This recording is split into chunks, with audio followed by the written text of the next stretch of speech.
turned asteroid mining into a form of orbital bombardment, and somehow convinced physics to make exceptions for their impossible engineering. "Have we tried to warn them?" asked the delegate from Procyon. "We sent 17 separate emergency transmissions," Speaker Thane replied grimly. Their response was, and I quote, "The hegemony does not negotiate with primitives." Veltar couldn't help himself. He laughed, a short, sharp bark that echoed in the suddenly silent chamber. "Primitives," he wheezed. "They called humans primitives." The holographic display updated, showing real-time tactical data from the Sol system. What they saw defied every prediction model in their databases. The hegemony's fleet, 300 ships, including their infamous planet-killer dreadnoughts, had entered the system in perfect formation. Textbook invasion strategy. Overwhelming force applied with mechanical precision. The human response had been typically human. Instead of meeting them in space, Earth's defense grid had simply vanished. No ships, no stations, no orbital platforms. Just empty space and an apparently defenseless planet. "Where are their ships?" wondered the Altarian ambassador. "Probably," Veltar said, still chuckling darkly, "everywhere." The display updated again. The hegemony fleet, confident in their apparent victory, was moving into Earth's orbit. Their communications were full of congratulations and discussions of resource allocation. Then the sun hiccuped. "What was that?" gasped Ambassador ZYX. The tactical display showed impossible readings. The star's energy output had spiked momentarily, sending a focused burst of stellar radiation directly through the hegemony formation. Not enough to destroy the ships, but enough to disable every electronic system simultaneously. As the hegemony fleet drifted helplessly, human vessels began materializing from dark space. Not around the enemy fleet. The second engagement had gone worse. The humans brought actual military ships, sleek, angular things that looked more like projectiles than spacecraft. They moved wrong, accelerated at G-forces that should have liquefied their crews, and their weapons seemed designed specifically to cause maximum psychological trauma. Kinetic rounds that punched through shields like they weren't there. Missiles that didn't just explode but scattered submunitions that burrowed into hulls and detonated hours later, when crews thought they were safe.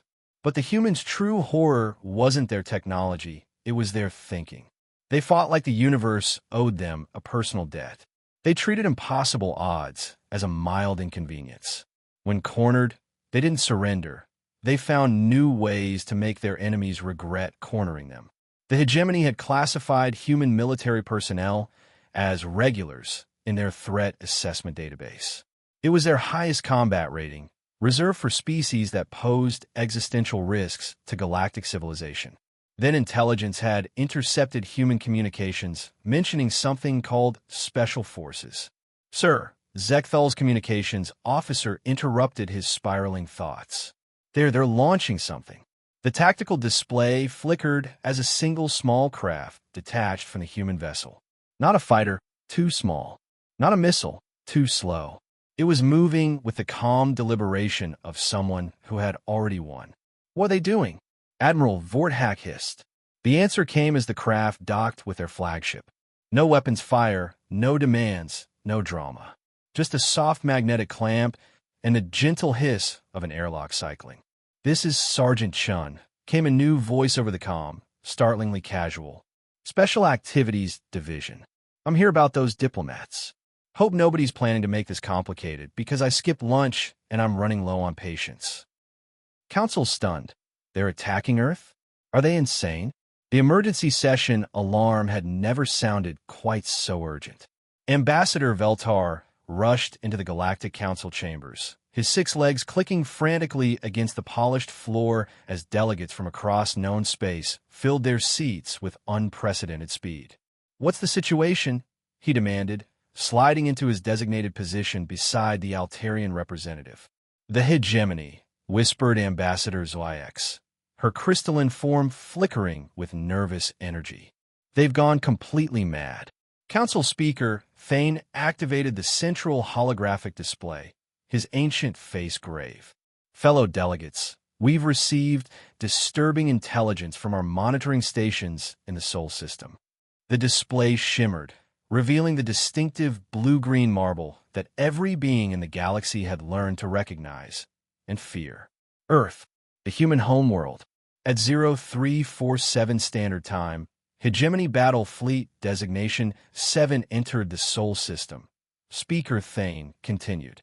Their stated intention is complete annexation of human space, beginning with this. Veltar's mandibles clicked in disbelief. They're attacking Earth directly? Have they lost their collective minds? Murmurs of shock rippled through the chamber. The Carillion delegate actually fainted, his bulbous form deflating like a puncture balloon.